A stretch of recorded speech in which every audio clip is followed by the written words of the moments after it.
반갑습니다. 커피 읽어주는 아재, 커피아재 이원장입니다. 커피 알고 즐기면 더 맛있다. 알더 시리즈 오늘 이야기를 시작을 해보도록 하겠습니다. 오늘의 주제는 커피 한 잔을 마시면 물 한 잔 마시는 것과 같다라는 주제로 알더를 한번 진행을 한번 해보도록 하겠습니다.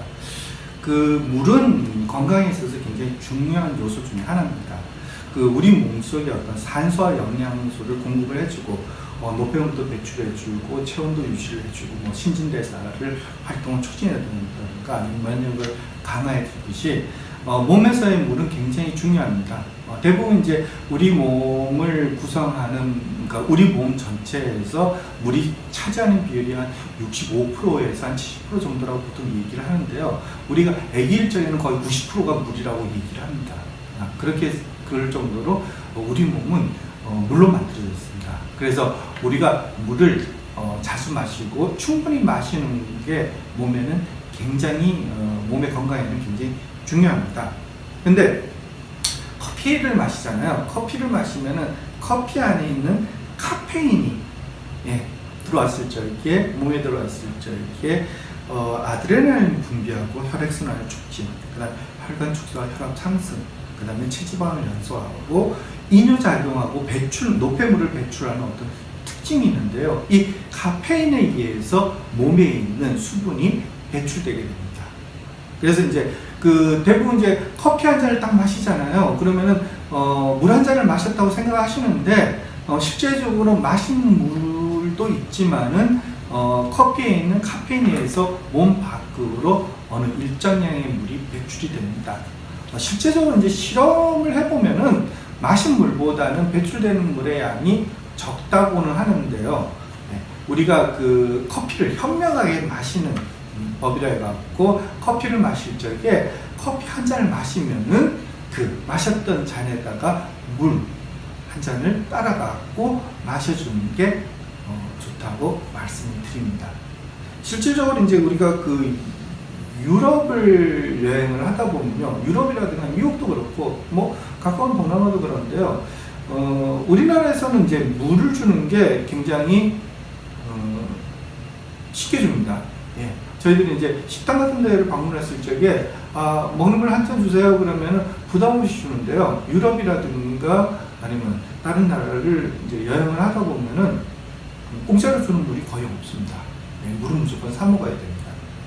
그런데요, 이탈리아를 방문하잖아요. 그러면은 커피를 주문을 하면은 에스프레소라든가 카푸치노를 주문하면은 항상 물 한 잔이 따라서 나옵니다.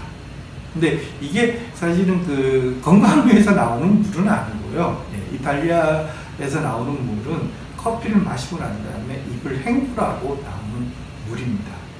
그리고 유럽에서 카페에서 커피를 시켰을 적에 이탈리아 말고 물 한 잔이 따라 나오는 나라가 하나 더 있습니다. 이탈리아 오른쪽 위에 있는 오스트리아라는 나라입니다. 오스트리아를 대표하는 게 이제 비엔나 커피라고 알고 있는데요. 실제적으로 이제 비엔나에 가고 비엔나 커피를 달라고 하면은 그런 커피는 없다고 얘기합니다. 비엔나 커피에 대해서는 이번 주제가 아니기 때문에 다음 주제에 어떤 주제를 잡아서 이야기를 하도록 하고요. 그러니까 오스트리아에서 커피 한 잔을 시키면은 항상 물 한 잔이 같이 나옵니다. 근데 이탈리아와 달리 오스트리아는 커피를 마시기 전에 물로 입을 헹구라는 의미에서 나오는 물입니다.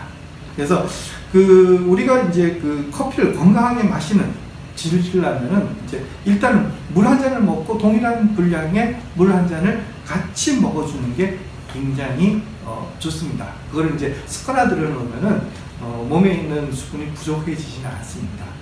근데 여기에서 이제 대부분 이제 커피 한 잔을 마시면은 물 한 잔을 먹는 거는 이제 습관화들여 갖고 건강에 도움이 되는데요. 많은 분들이 카페인이 커피에만 있는 걸로 아세요. 근데 커피 말고도 카페인이 있는 게 굉장히 많습니다. 대표적인 게 초콜릿입니다. 또한 커피하고 비슷한 차에도 카페인이 꽤 있습니다. 그래갖고 차 같은 경우에는 실제적으로 이제 커피와 달리 물을 계속 좀 많이 먹어요. 차를 드실 때 보면은 그 찻잎을 갖다가 한 번 우리는 게 아니고 두 번, 세 번, 네 번 우리다 보니까는 차를 마실 때는 커피 이상의 물을 섭취를 합니다. 그래서 예상외로 차는 카페인이 있지만은 어떻게 몸 밖에 이제 수분을 배출하는 게 커피보다는 좀 덜 한데요. 초콜릿 같은 경우에는 카페인이 많이 있습니다. 실질적으로. 그래서 초콜릿을 드신 분들이 물이 없는 상태에서 몸에 수분을 빼는 그런 현상이 나타나는데 다들 모르시는 분들도 꽤 많습니다. 그리고 에너지 드링크, 바카스라든가 에너지 드링크 같은 경우에도 카페인이 굉장히 많습니다. 그리고 마지막으로 대부분의 감기약에는 카페인이 들어가 있습니다. 그래서 우리가 초콜릿을 먹는다든가 아니면 에너지 드링크를 먹는다든가 감기약을 먹을 적에는요, 충분한 물을 섭취를 해주는 게 낫습니다. 오늘 내용이 뭐 도움이 되신지 모르겠는데 시청해 주셔서 굉장히 감사합니다. 자, 그럼 다음 시간에 또 뵙도록 하겠습니다. 예.